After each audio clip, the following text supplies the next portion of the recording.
ओम गंग गणपतये नमो नमः। संक्षिप्त शिव पुराण वायु संहिता उत्तरखंड अध्याय 15 त्रिविध दीक्षा का निरूपण, शक्तिपात की आवश्यकता तथा उसके लक्षणों का वर्णन, गुरु का महत्व, ज्ञानी गुरु से मोक्ष की प्राप्ति और गुरु के द्वारा शिष्यों की परीक्षा। श्री कृष्ण बोले, भगवान अपने मंत्र का महात्मा तथा अपने प्रयोग का विधान तो बताया जो साक्षात वेद के तुल्य हैं। अब मैं उत्तम शिव संस्कार की विधि सुनना चाहता हूँ, जिसे मंत्र ग्रहण के प्रकरण में आपने कुछ सूचित किया था। यह बात मुझे भूली नहीं है। उपमन्यु ने कहा, अच्छा, मैं तुम्हें शिव द्वारा कथित परम पवित्र संस्कार का विधान बता रहा हूँ, जो समस्त पापों को शोधन करने वाला है। मनुष्य जिसके प्रभाव से पूजा आदि में उत्तम अधिकार प्राप्त कर लेता है, उसे सर्व शोधन क्रम को संस्कार कहते हैं। संस्कार अर्थात शुद्धि करने से उसका नाम संस्कार है। यह विज्ञान देता है, यह पाश बंधन को छीन करता है, इसलिए संस्कार को ही दीक्षा कहते हैं। शिव शास्त्र में परमात्मा शिव ने सांभिवी, शक्ति और मंत्र तीन प्रकार के दीक्षा का उपदेश दिया है। गुरु की दृष्टि पात्र मात्र से स्पष्ट है तथा संभाषण से जीव को जो तत्काल पाशों को नाश करने वाली संज्ञा सम्यक बुद्धि प्राप्त होती है, वह सांभिक दीक्षा कहलाती है। उस दीक्षा के दो भेद हैं, तीव्रा और तीव्रतरा। पाशों के छीन होने से जो शीघ्रता या मंदता होती है, उसी के भेद से ये दो भेद हुए हैं। जिसे दीक्षा से तत्काल सिद्धि या शांति प्राप्त होती है, वह तीव्रतरा मानी गई। जीवित पुरुष के पाप का अत्यंत शोधन करने वाली जो दीक्षा है, उसे तीव्रा कहा गया है। गुरु योग मार्ग में शिष्यों के अंदर प्रवेश करके ज्ञान दृष्टि से जो ज्ञानवती दीक्षा देते हैं, वह शाक्ति कहा गया है। क्रियावती दीक्षा को मांत्रिक दीक्षा कहते हैं। इसके पहले होम कुंड यज्ञ मंडप का निर्माण किया जाता है, फिर गुरु बाहर से मंत्र से या मत्तर उद्देश्य को लेकर शिष्य का संस्कार करते हैं। शक्तिपात के अनुसार शिष्य गुरु का अनुग्रह का भोज्य होता है।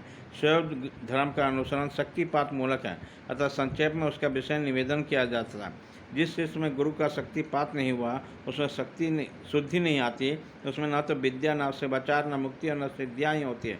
अतः प्रचुर शक्तिपात के लक्षणों को देखकर गुरु ज्ञान अथवा क्रिया द्वारा शिष्य का शोधन करें। जो मोहवश इसके विपरीत आचरण करता है, वह दुर्बुद्धि नष्ट हो जाता है। अतः गुरु सब प्रकार से शिष्य का परीक्षण करे।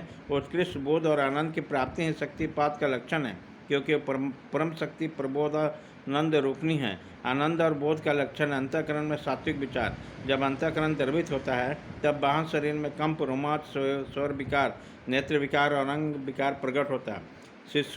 शिष्य भी शिव पूजन आदि में गुरु का संपर्क प्राप्त करके अथवा साथ रहकर उनमें प्रकट होने वाले इन लक्षणों से गुरु की परीक्षा करें।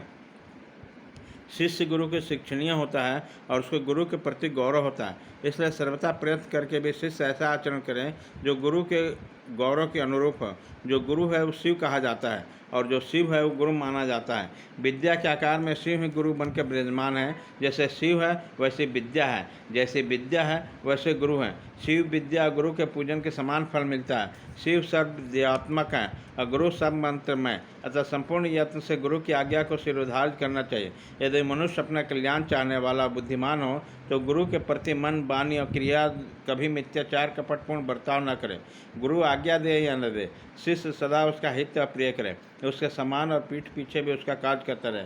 ऐसे आचार से युक्त गुरु भक्त और सदा मन में उत्साह रखने वाला जो गुरु का प्रिय कार्य करने वाला शिष्य है, वही शिव धर्म का उपदेश का अधिकारी है।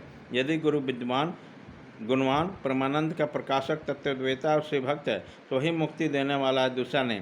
ज्ञान तत्व को उत्पन्न करने वाला जो परमानंद जनित तत्व है, जिसने जान लिया, वही आनंद का साक्षात्कार करा सकता है। ज्ञान रहित नाम मात्र का गुरु ऐसा नहीं करा सकता। नौकाएं एक दूसरे को पार लगा सकती है, किंतु क्या कोई शिला दूसरे शिला को तार सकती है? नाम मात्र के गुरु से नाम मात्र की ही मुक्ति प्रदान होती है। जिसे तत्व का ज्ञान है, वह ही स्वयं मुक्त होकर दूसरे को भी मुक्त करते हैं। तत्वहीन को कैसे बोध होगा और बोध के बिना कैसे आत्मा का अनुभव करेगा? जो आत्मा अनुभव से शून्य, वो पशु कहलाता है। पशु की प्रेरणा से कोई पशुत्व तो नहीं लांघ सकता, अतः तत्व के पुरुष ही मुक्त और मोचक हो सकता है, अज्ञ नहीं। समस्त शुभ लक्षणों से युक्त, संपूर्ण शास्त्रों के ज्ञाता तथा सब प्रकार के उपाय विधान का जानकार होने पर जो तत्व ज्ञान से हीन है, उसका जीवन निष्फल है। जिस पुरुष के अनुभव पर्यंत बुद्धि तत्व के अनुसंधान में प्रवृत्त होती है, उसके दर्शन, स्पर्श आदि परमानंद की प्राप्ति होती है। अतः जिनके संपन्न से उत्कृष्ट बोध स्वरूप आनंद की प्राप्ति संभव है, बुद्धिमान पुरुष उसी को अपना गुरु चुने, दूसरे को नहीं। योग्य गुरु को जब तक अच्छी तरह ज्ञान न हो, हो जाए तब तक विनयाचार चतुर्मुमुक्ष शिष्यों को उसकी निरंतर सेवा करनी चाहिए।